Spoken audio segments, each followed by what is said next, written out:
This video is brought to you by Granger Motors, where you can save up to $1,300 on a factory extended warranty on your new Ford or Ram, Jeep, Chrysler vehicle.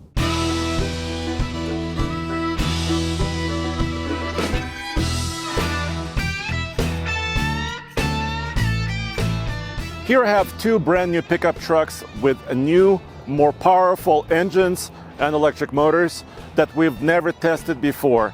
So I had a thought. I want to take both of these, the brand new Ford Ranger with a twin turbo V6 and the brand new Rivian R1T dual motor Performance Max on the Denver 100 efficiency loop and see electric versus gas, which truck can go the furthest. You might be surprised actually, because this has a huge battery. And also, which truck is cheaper to run over the long haul, over 111 miles of driving. Nice. This is my first time at this particular Rivian network charger. So Rivian has been building out more charging stations like this, and I was able to navigate here using the Rivian navigation system, and it preconditioned my battery too. So the charging should be the quickest possible. Let's see how easy this is. All right, here I am, and it's calculating up to 85%. So only about, 16 minutes. It's not too bad for 20%. That gives me a little bit of time. I'm at the mall, so if I wanted to use a restroom or pick something up, there's just enough time for this. Oh geez, it's only charging at about 63 kilowatts right now, which is 64, which is not very fast. The app said, or the truck said, that this station is capable of up to 300 kilowatts, and there's only one other Rivian here. So there's 6 stations here and only another one truck charging. But what I love about this, there's also a towing pull-through charge spot. So if you're towing a small trailer, you could go over there. This is the new 22-inch wheel option, and you could actually remove this ring so you can kind of see the wheel by itself. But this is also for efficiency, so I'm going to keep it on, of course, today, and you can kind of pop it back in. And this Rivian R1T came with the Tesla supercharger adapter, NACS plug. So I have some options. I could charge here at the Rivian network, I can go to a Tesla station, or I can go to basically any other station like Electrify America. So I have some options.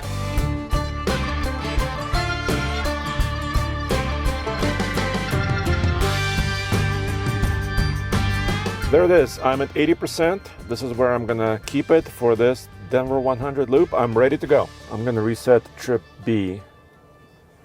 Nice. Let me take a minute and tell you about this video's sponsor, Granger Motors, and their extended factory warranties for new Ford, Jeep, Ram, and Chrysler and Dodge vehicles. Let's face it, guys, the new cars and trucks that are coming out right now are packing even more amazing features with technology and more complexity than ever before. And because of it, an extended factory warranty is worth considering the next time you buy a brand new vehicle. Did you know that you can buy an extended factory warranty from any dealership? Yep, you can buy a new car or a pickup truck from your local dealership and buy an extended factory warranty from Granger Motors and save an average of $1,300 off the list price. Granger can do this because they're #1 seller of Ford Protect warranties and one of the top sellers of Mopar vehicle protection warranties in the country. So contact Granger Motors next time you buy your new car or truck for that additional peace of mind.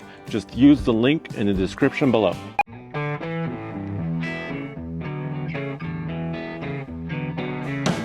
We're running both of these pickup trucks on the same loop at the same time. I'll be driving one, and the video crew, Ian and Cole, are going to be driving the other. Here we are. So there's several choices here. This is near Boulder, Colorado. So we have 85 octane because we're at higher elevations, and you can see that's under $3 a gallon. But 91 octane, the premium stuff, is quite a lot more expensive. But, so I have a choice. This is a turbocharged engine. It usually likes more octane for more performance. So I'm going to use 87. Ford basically says this engine runs very good on 87, so I'm gonna use that. 3.35 per gallon. Nice. So that took a few seconds. I don't know, maybe 15, 20 seconds. Quite a bit faster to top off a truck like this than to top off an electric vehicle, of course. I'm just gonna wait about 30 seconds, make sure everything kind of settled down, and I can get on the highway.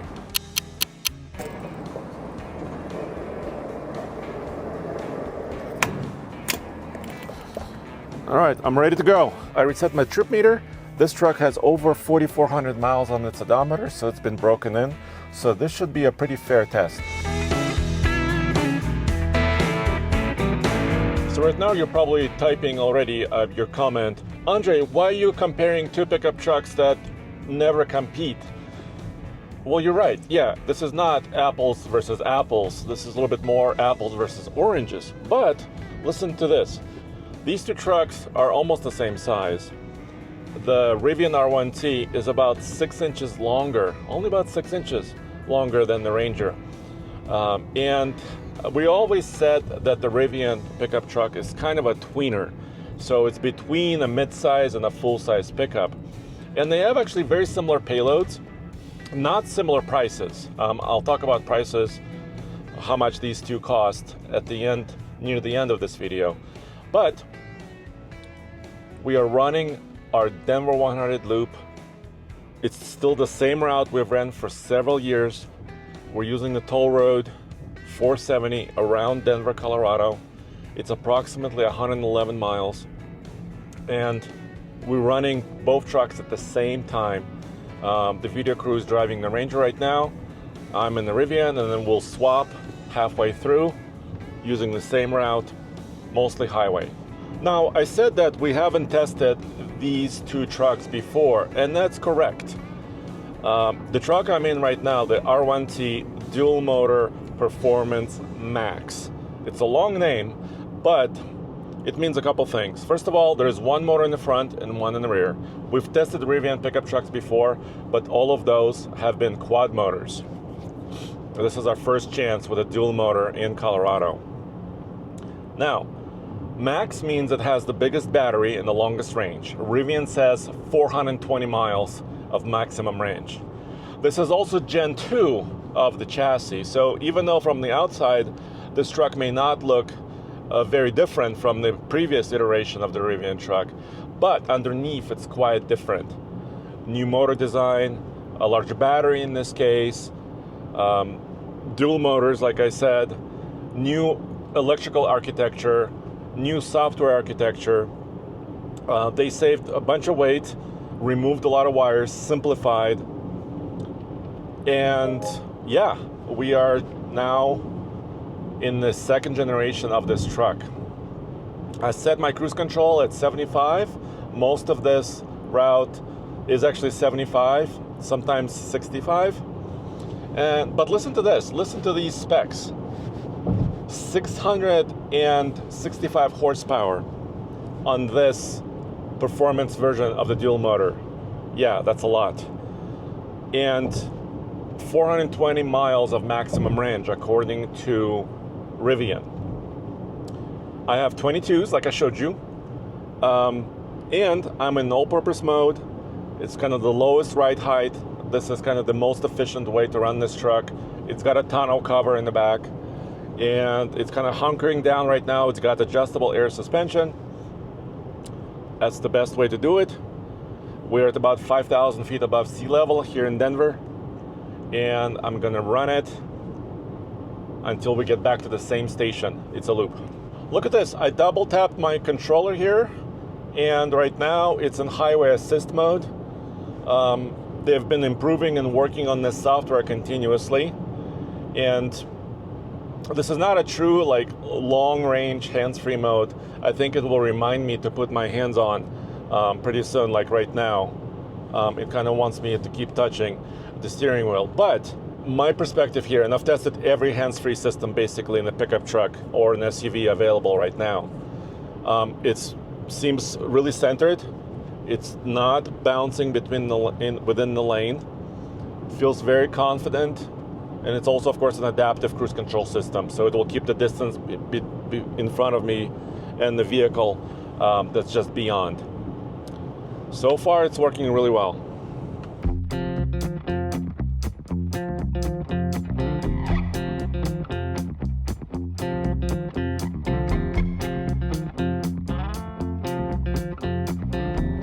And now, bam, I swapped trucks. The crew is now driving the Rivian and I'm driving the Ranger. Yeah, and absolutely, this is my first chance to really put the new V6 in the Ranger to the test. I did the first drive a little while ago, but that was a very quick experience, and now I can actually put some more miles with this truck and this new engine. So I already gave you the power specs, but here's some other specs on this particular truck. It's basically a top-of-the-line truck that's not a Raptor. It's a Lariat, which is already fairly luxurious. Of course, it has four-wheel drive. This is a sport version, which is kind of a cosmetic package around this truck. And it also has a fairly not too aggressive, but a pretty good all-terrain tire. So this truck is really not, of course, focused on efficiency. This truck is a little bit more focused on high performance. So yes, it's got a lot of horsepower, a lot of torque. It also has a fuel tank that's just over 20 gallons big. And according to the EPA and Ford, the stated range on this truck is 376 miles, which is over 40 miles less than that Rivian. So that's quite interesting. But in the real world, what is it gonna do? That's what I want to find out with this test. How far can I go? Can I go down to New Mexico without filling up? You know, that type of stuff. It's super comfy. I think some of our team members here at TFL and I have disagreed on the comfort of the Ranger, but I think when I sink into the seat, it's like almost like a couch. It's really, really comfy. I really appreciate that. And it's not very loud, but at 75 miles an hour, this engine is turning almost 2,000 RPM, which is a little bit high. You know, it does have 10 gear ratios. It's got a 10-speed automatic. But it also has probably a 373-to-1 rear axle. And of course, yeah, these are different animals, right? You're talking about different types of axles, gasoline combustion versus electric motors, heavier batteries versus fuel tanks, different efficiencies. And in general, an electric motor or two motors like in that Rivian, I mean, they can be very efficient as far as overall energy efficiency, you know, maybe 80% efficient or 90% efficient sometimes. Of course, if you want to save some money with the Ford Ranger, you could spend less. You can get the 2.3 liter four-cylinder turbo that they've had for many, many years. Well, actually since 2021, when the new Ranger was introduced in the United States. And it's been fairly reliable from my experience, because we've owned one before. Actually, 2019, I'm sorry. Yeah, it's been a while. We owned the 2019 version of the Ranger. And in my experience, I know there's recalls and problems with every vehicle, but in my experience, the 2.3 has been quite reliable. This engine also has had some issues. For example, it's also used in the Ford Bronco. It's had some issues when the Bronco first came to market in 2021. It has some issues, this engine, in the F-150. But I'm hoping that Ford has resolved a lot of those issues by now. This is basically 2025. And it cruises pretty nicely. So why would you buy a V6 Ranger if it's not a Raptor? I think it's really, if you're considering towing, you don't get any more rating. It's still 7,500 pounds for towing in this Ranger V6 versus a four-cylinder. But you have a little bit more oomph. You can climb mountains maybe a little bit easier. Maybe you have a little bit more braking force coming down the mountains with the trailer. So we'll do more towing with this truck, and we'll let you know exactly how that does.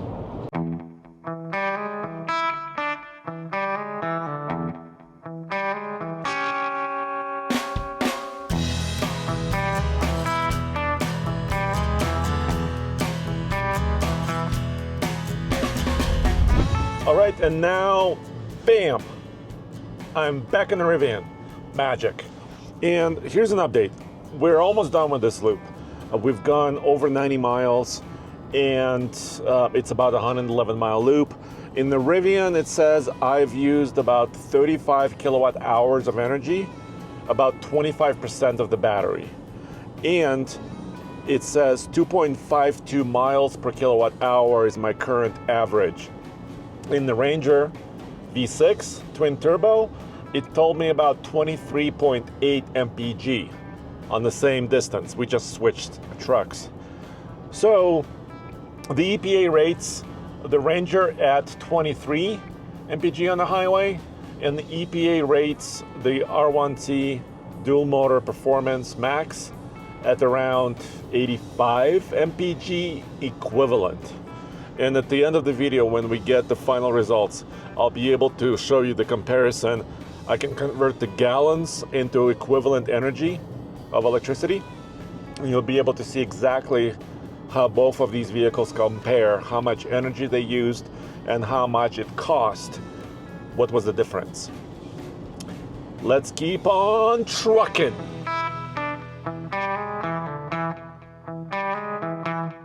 All right, we're almost there. I'm navigating towards the Rivian network charger and Adventure network charger, and it's preconditioning my batteries. So we're almost there, and we'll be able to get the final data and see exactly what's going on. Bam, the trip is done. We went just over 111 miles. 41 kilowatt hours of energy used. Average was 2.69 miles per kilowatt hour. And according to this, we're now at 50%, which means we used exactly 30% of the battery. All right, let's charge and see how much it costs and how much energy is actually delivered to get back up to 80. The cost at this station is about 32 cents per kilowatt hour right here, or 50 cents per minute.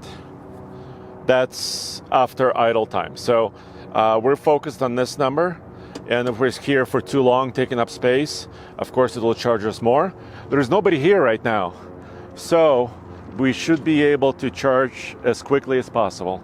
So Gen 2 of the Rivian trucks and SUVs has minor changes, but one of the coolest changes, I think, is this new bar. It shows you charging process status. It will also can be used for blinkers or emergency lights, and the main blinker is now in the bumper instead of the headlamp. And you can kind of see this indentation here. Small changes, but I think they're interesting.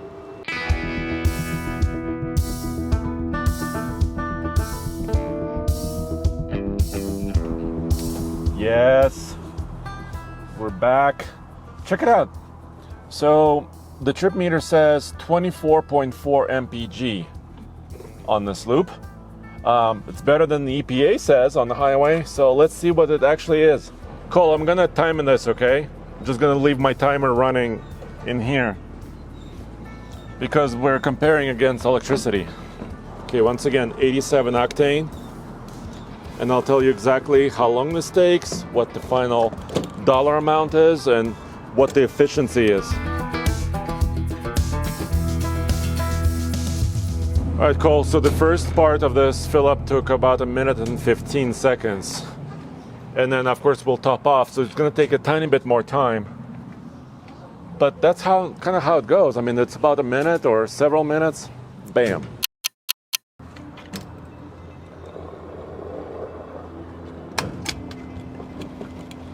This could be a really good result, Cole. We might be in for a surprise. That's a kind of a nice round number, almost $14, 4.173 gallons.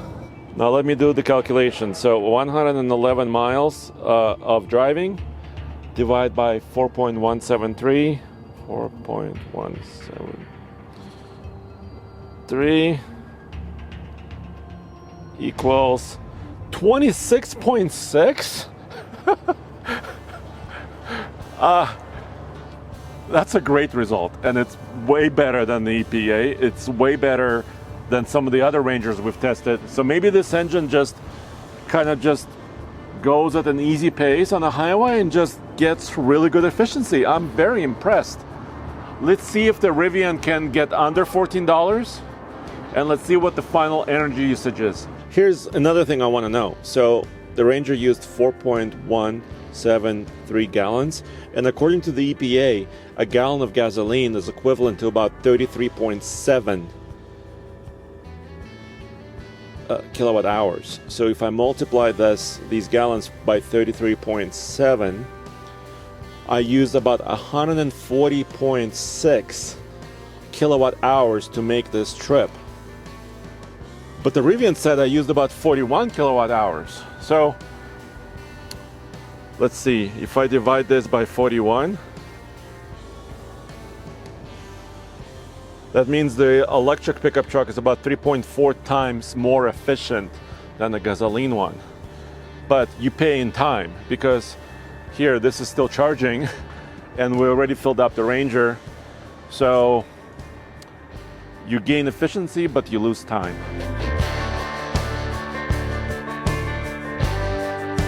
And there's another big difference between the Ranger and this Rivian truck, and it's price. And it's not good news for either truck. The Ranger Lariat V6 twin turbo, the one you see in this video, has a sticker price of around $52,000, which is pricey. So like I said before, if you want to get that price down, you'll probably get like an XLT and just skip a few options, or skip that V6 and go with the 4-cylinder. This Rivian R1T dual motor starts at around $85,000. The one you see here, because it's Performance Max, it's got a tonneau cover, it's got a few items on this. This is closer to like $93,000, $94,000. Yeah, so you could almost buy two Rangers for the price of one Rivian R1T you see here.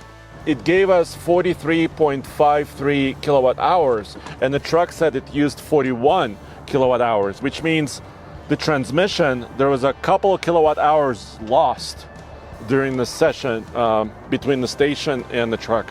All right, so the charging session has been running for about 25 minutes, 26 minutes, and we're basically done charging. And look at this. The final dollar amount is almost 14, right? Yeah, there's that 1370. So this is insane. I mean, we basically paid equivalent amount of money to go 111 miles on this Denver 100 loop. It cost us time, so it cost us like 22 minutes, maybe more, of additional charging time.